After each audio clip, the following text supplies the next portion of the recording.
खबर देहरादून से, जहां स्टेट क्रेडिट सेमिनार में सीएम धामी ने शिरकत की और नाबार्ड ने आयोजित किया था ये कार्यक्रम।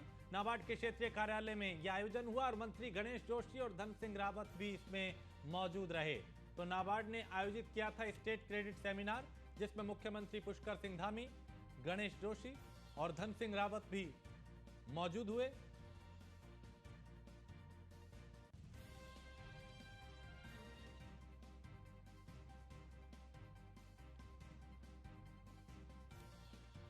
स्टेट क्रेडिट सेमिनार में सीएम धामी भी पहुंचे।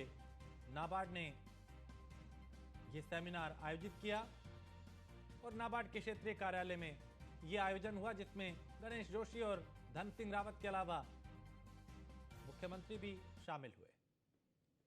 हमारी सरकार आम लोगों के लिए जो सब्सिडी है, क्रेडिट लिंक योजनाएं हैं, ब्याज अनुदान जैसी अनेक योजनाओं को लागू कर रही है, जिसमें मुख्यमंत्री स्वरोजगार योजना है, दीनदयाल उपाध्याय सहकारिता किसान कल्याण योजना है, ऐसी अनेकों योजनाएं, चाहे वो आज कृषि के क्षेत्र में, सहकारिता के क्षेत्र में, पशुपालन के क्षेत्र में, पर्यटन के क्षेत्र में अनेक योजनाओं पर हम काम कर रहे हैं। मेरा बैंकों से ये निवेदन रहेगा कि राज्य में ऋण का जो प्रभाव है वो बढ़ाने के लिए उन्हें भी इन योजनाओं का लाभ उठाना चाहिए। मेरा बैंकों से एक और महत्वपूर्ण आग्रह है कि आप राज्य के सभी किसानों को किसान क्रेडिट कार्ड उपलब्ध करवाने के लिए एक विशेष कैंपेन चलाएं, जिससे ऋण का लाभ किसानों तक सही समय पर। और समान नागरिक संहिता के लिए बनाई गई ड्राफ्ट कमेटी का कार्यकाल 22 जनवरी को पूरा हो रहा है। मुख्यमंत्री पुष्कर सिंह धामी ने समान नागरिक संहिता को लेकर कहा कि ड्राफ्ट कमेटी ने अपना कार्य पूरा कर लिया है। कार्यकाल खत्म होने से पहले सरकार को रिपोर्ट मिल जाएगी। नहीं, जल्दी अब ड्राफ्ट कमेटी ने अपना सब काम कर लिया है, बस हमको संकलन करके देने वाली है। नहीं, जल्दी अब ड्राफ्ट कमेटी ने अपना सब काम कर लिया है, बस हमको संकलन करके देने।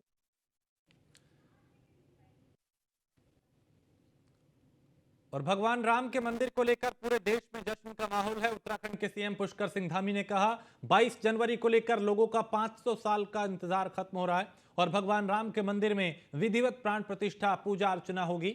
मंदिरों में साफ सफाई और दीपोत्सव के जरिए इस दिन को मनाने की अपील भी की। और हर सनातनी के लिए यह विशेष दिन है, इसलिए लोग अपने शुभ कार्य भी इस दिन कर रहे हैं। मुख्यमंत्री ने इस बात का जिक्र भी किया। शुभ कार्य तो भगवान राम के अपने जन्म स्थान पर विराजित होने से पहले ही शुरू हो गए हैं और पूरे देश के लिए ये बहुत ही ऐतिहासिक और गौरवान्वित करने वाला दिन आ रहा है। जो लंबी प्रतीक्षा, 500 वर्षों से भी अधिक समय की जो प्रतीक्षा थी, वो हमारे प्रधानमंत्री आदरणीय नरेंद्र मोदी जी के नेतृत्व में पूरे देश की जो आशा आकांक्षाएं थी वो पूरी हो रही है। ये बहुत शुभ दिन है और इस शुभ दिन को दीपोत्सव के रूप में, स्वच्छता के रूप में, जो भी हमारे मंगल कार्य होते हैं, वो सभी मंगल कार्यों के रूप में हम उत्तराखंड के अंदर भी कर रहे हैं। और कांग्रेस की नवनियुक्त प्रदेश प्रभारी कुमारी शैलजा उत्तराखंड पहुंची। जॉलीग्रांट एयरपोर्ट पर उनका जोरदार स्वागत किया गया और उत्तराखंड आगमन को लेकर कांग्रेस नेताओं में काफी उत्साह भी दिखा। यहां उनका स्वागत करने के लिए यशपाल आर्या, करण मेहरा और प्रीतम सिंह के अलावा गणेश गोदियाल और कई कांग्रेस के नेता यहां पहुंचे और उनका जोरदार स्वागत किया गया।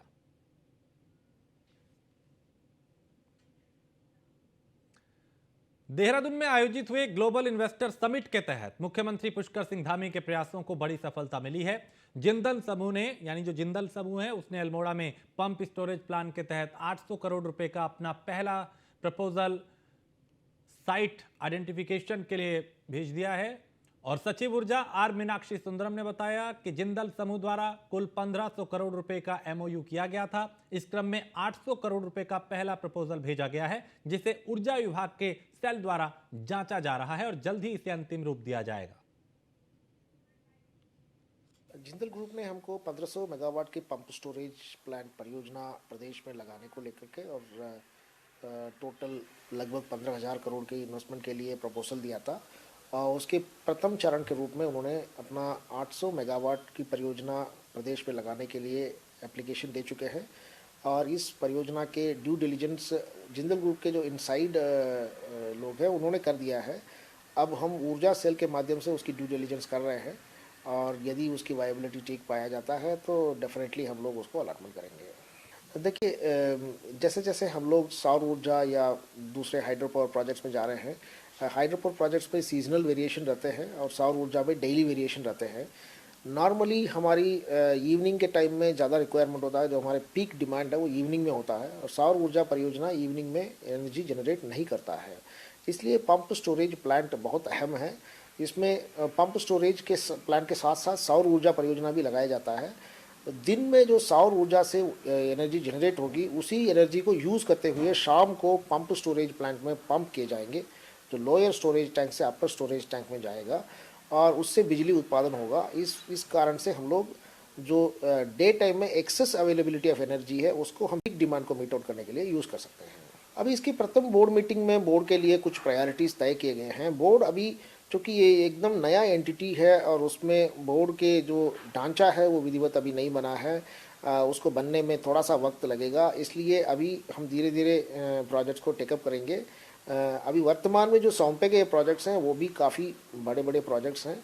हम लोग अपने पूरा जो एनर्जी है उसको उसी में फोकस करेंगे। जिंदल ग्रुप ने हमको 1500 मेगावाट की पंप स्टोरेज और सीएम पुष्कर सिंह धामी का हरिद्वार दौरा है। जल एकत्रीकरण कार्यक्रम में सीएम धामी ने प्रतिभाग किया और श्री राम विग्रह प्राण प्रतिष्ठा कलश यात्रा के लिए जल जो था वो इकट्ठा किया गया और यहां से बड़ा संदेश देने की कोशिश की गई।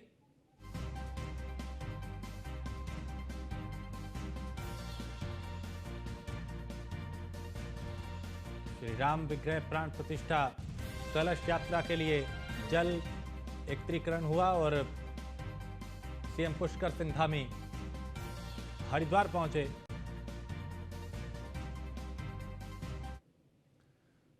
उत्तराखंड के पूर्व कैबिनेट मंत्री हरक सिंह रावत का कहना है कि भगवान राम सभी के हैं। उन्होंने कहा कि भगवान राम किसी एक राजनीतिक दल के नहीं बल्कि वो सभी लोगों की आस्था के प्रतीक हैं। अयोध्या में 22 जनवरी को होने वाले प्राण प्रतिष्ठा में शंकराचार्य के ना जाने पे उन्होंने कहा कि इसका राजनीतिकरण किया गया है। यही वजह है कि वहां पर शंकराचार्य नहीं जा रहे।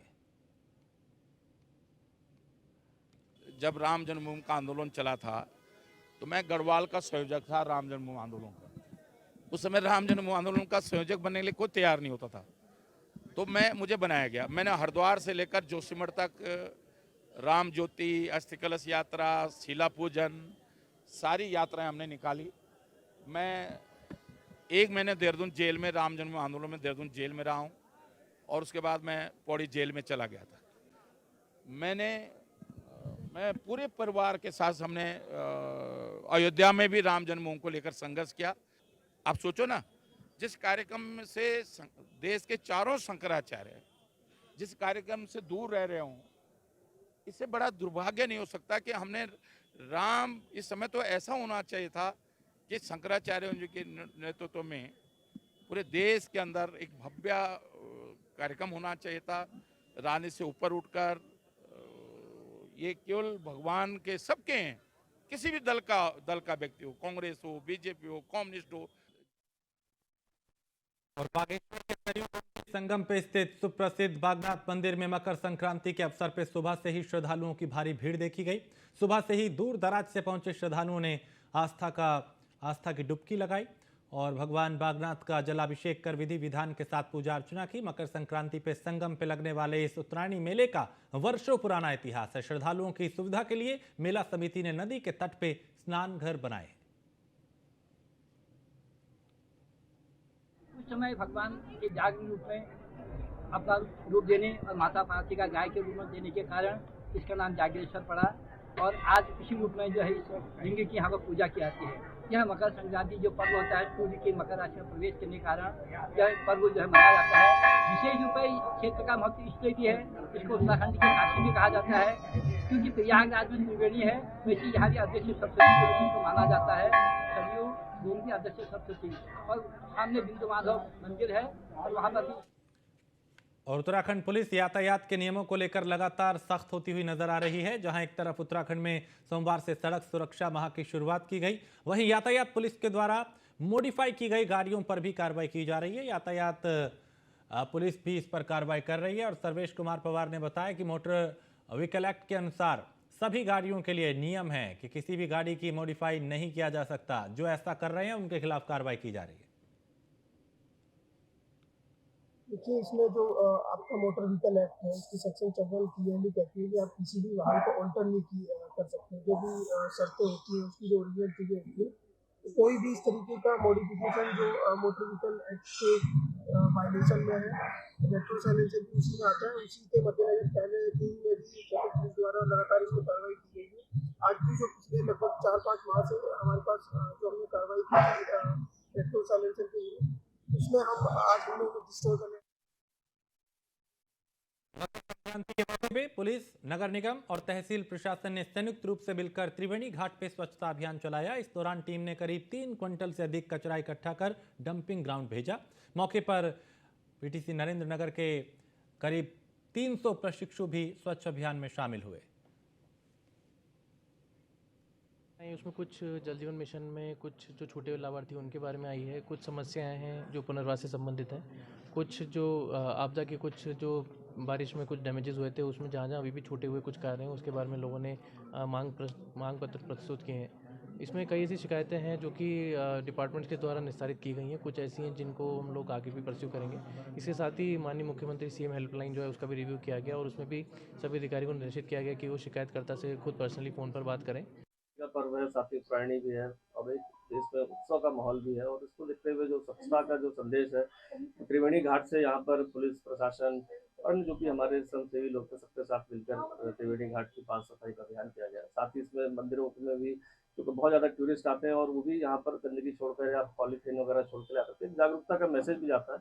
और जब सब लोग मिलकर काम करते हैं, सभी विभाग हो, सभी नागरिक लोग हो, सभी हो, तो एक अच्छी भावना के साथ जब काम करते हैं तो कहीं ना कहीं मैसेज जाता है। उसी के तहत आज सब पुलिस विभाग और सब अन्य विभागों के साथ मिलकर और पब्लिक के साथ मिलकर एक स्वच्छता का मैसेज देने के लिए अभियान त्रिवेणी घाट पर चला गया। कार्यक्रम है जिसमें लोगों को न केवल अवेयर किया जा रहा है बल्कि खुद शरीक होकर जो है घाटों की सफाई करके एक मैसेज देने का भी प्रयास किया जा रहा है। घाटों का देखिए आज जो सफाई अभियान चला उसमें एक बड़ा पार्ट जो है वो नदी के तटों पे जो गंदगी है, ये बेसिकली जो बह के आई हुई गंदगी है, प्लास्टिक है या जो विभिन्न घाट हैं उससे जुड़े हुए जो मृतकों के जो साजो सामान है काफ़ी बड़ी मात्रा में। नई टिहरी में जिलाधिकारी मयूर दीक्षित ने जिला मुख्यालय के कार्यालय के आसपास सफाई अभियान चलाया, जिसमें बड़ी संख्या में अधिकारी कर्मचारी शामिल रहे।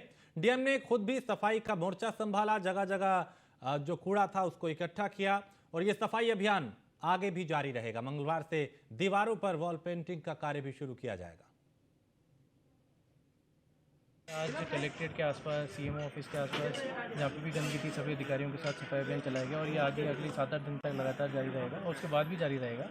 और मैसेज यही देना चाह रहे हैं कि ये एक अवसर है और एक मौका है कि हम अपनी सराउंडिंग्स को फिर से साफ़ सुथरा कर सकें। जगह जगह हम वॉल पेंटिंग भी कल से प्रारंभ करेंगे और शहर को और कैसे निखार सकते हैं इस पर लगातार कार्रवाई चल रही है। कुछ दिनों में जो हमारा आइकॉनिक घंटाघर है, जो हमारी जो बोराडी स्टेडियम में जो घड़ी है, टावर है, उसका भी ब्यूटिफिकेशन किया जाएगा। साथ ही बोराडी के खेल मैदान का भी हम लोग लगातार। और ऋषिकेश के कृष्णा नगर कॉलोनी में एक वाहन चालक घर के पास बैठे मां बेटे को टक्कर मारकर फरार हो गया। हादसे में मां बेटे दोनों घायल हुए, जिन्हें नजदीकी अस्पताल में भर्ती कराया गया। पूरी घटना वहां लगे सीसीटीवी में भी कैद हुई है। स्थानीय लोगों ने किसी तरह दोनों को अस्पताल में भर्ती कराया, जहां उनका इलाज चल रहा है।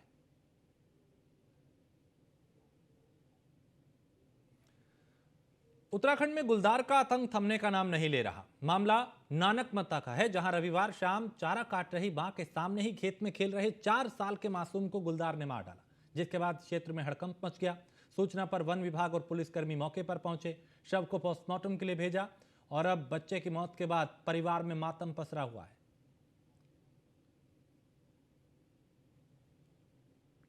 और गुलदार के हमलों की संख्या बढ़ रही है। गुलदार द्वारा किए जाने वाले हमले इतने ज्यादा बढ़ गए हैं कि अब राजधानी के लोग भी सुरक्षित नहीं हैं। मामला राजपुर रोड के बेहद नजदीक पोस्ट इलाके कैनल रोड पर पड़ने वाले बालासुंदरी मंदिर के पास का है, जहां गुलदार ने एक 12 साल के बच्चे पर जानलेवा हमला कर दिया।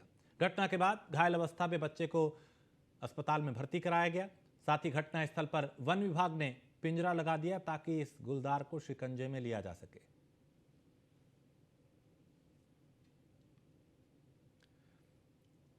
और देहरादून में कैनाल रोड पर देर शाम गुलदार के हमले में घायल हुए निखिल थापा के स्वास्थ्य को जानने के लिए कैबिनेट मंत्री गणेश जोशी दून अस्पताल पहुंचे। कैबिनेट मंत्री ने निखिल से बात की, उसका हौसला बढ़ाया, साथ ही डॉक्टर से भी कहा कि किसी भी तरह से कोई लापरवाही इलाज में नहीं होनी चाहिए।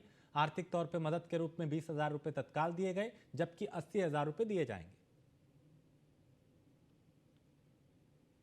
विधानसभा क्षेत्र में हुडायाबीपुर में निकोली एक बच्चे को 3.5 साल के बच्चे को उसकी मां के छीनकर उसने मार दिया था और उसका लगातार यहाँ दिखाई दे रहा है। और कल निखिल थापा जो बच्चा है जिस पर उसने अटैक किया तो उसके साथ के बच्चों ने इसकी टांग पकड़ ली, खींच लिया, अदरवाइज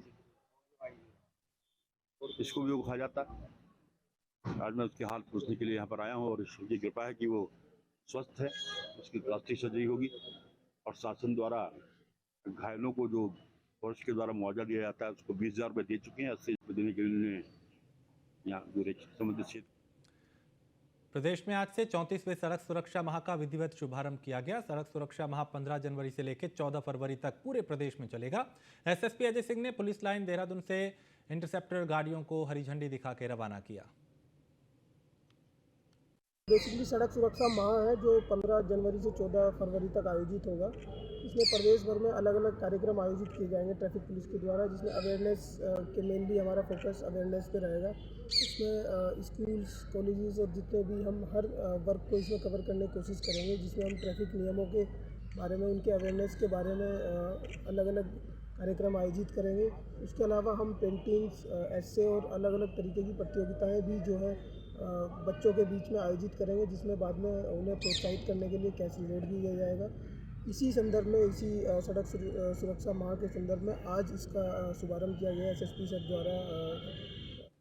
और सीएम धामी के निर्देश पर इन दिनों राजधानी दून में अतिक्रमण पर जमकर कार्रवाई हो रही है। अतिक्रमणकारियों के खिलाफ और अतिक्रमणकारियों को चेतावनी दी गई कि अगर दोबारा फुटपाथ पर स्टॉल रेहड़ी लगाई गई तो फिर सामान भी जब्त कर लिया जाएगा। इसको लेकर व्यापारियों में काफी गुस्सा देखा गया।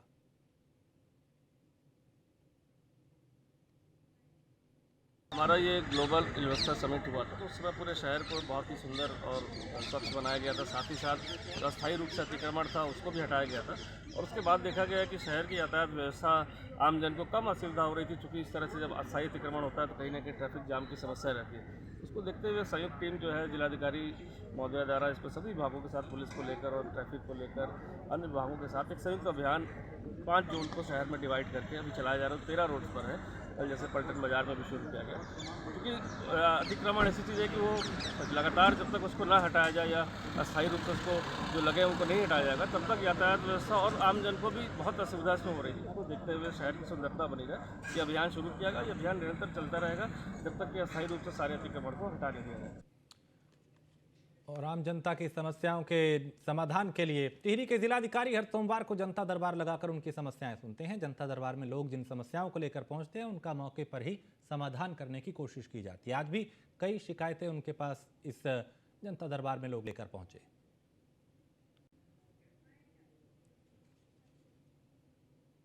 जल जीवन मिशन में कुछ जो छूटे लाभार्थी उनके बारे में आई है, कुछ समस्याएं हैं जो पुनर्वास से संबंधित है, कुछ जो आपदा के कुछ जो बारिश में कुछ डैमेजेस हुए थे उसमें जहाँ अभी भी छूटे हुए कुछ कार्य हैं उसके बारे में लोगों ने मांग पत्र प्रस्तुत किए हैं। इसमें कई ऐसी शिकायतें हैं जो कि डिपार्टमेंट्स के द्वारा निस्तारित की गई हैं, कुछ ऐसी हैं जिनको हम लोग आगे भी परस्यू करेंगे। इसके साथ ही माननीय मुख्यमंत्री सीएम हेल्पलाइन जो है उसका भी रिव्यू किया गया और उसमें भी सभी अधिकारियों को निर्देशित किया गया कि वो शिकायतकर्ता से खुद पर्सनली फ़ोन पर बात करें और विजिट भी करें स्थलों का जहाँ से शिकायत अगर। और इसी के साथ इस बुलेटिन में फिलहाल इतना ही। आप बने रहिए न्यूज़ 1 इंडिया के साथ।